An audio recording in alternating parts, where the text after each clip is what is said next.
Hello and welcome to a new episode of Loxone Explained, the video format for all tech enthusiasts, Loxone partners, and those wanting to become automation installers. Many of us ask themselves the same question every morning.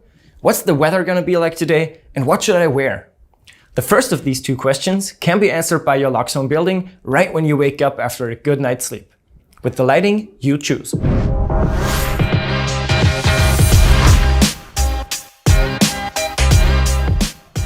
In the future, you'll no longer have to reach for your smartphone in the morning to pull up the weather forecast for the day.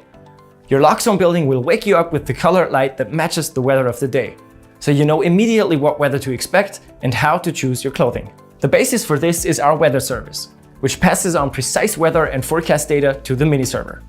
A total of 29 different weather types are stored in the weather service. For example, we chose the weather type 1 for cloudless, 4 for very cloudy, and 11 for rainy. Of course, you can completely customize this yourself. A complete list of all weather types can be found in the online documentation of our weather service. Depending on whether it's clear, cloudy, or rainy in the next hours, we let our LED spots shine orange, magenta, or blue. And we solve this with different lighting moods. The LED spots are activated with the first movement in the room within the defined time window of, for example, 6:30 to 7:30 a.m.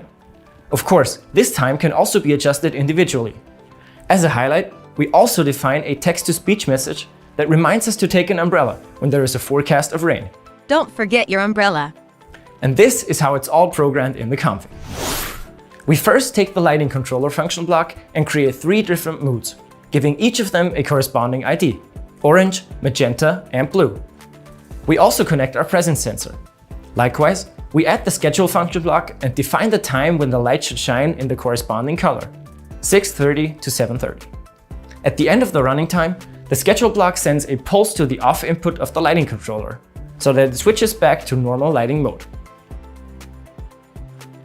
The weather service provides accurate data either on the current weather or the weather at a specific time. Therefore, we can now create weather data for the respective time of the forecast with the data type weather type. So, the weather currently, in 1 hour, 2 hours, and so on, as long as we just want to have the forecast. For example, 12 hours. Now, we create a separate page for each of the 3 weather types we want to have displayed.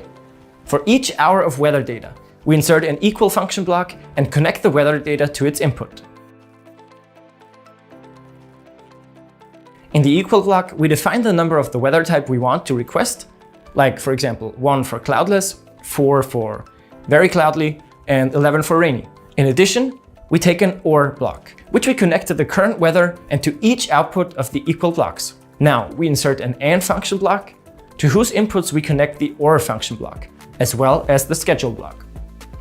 Finally, we create an operation mode for the current weather situation, which we connect to the output of the AND function block.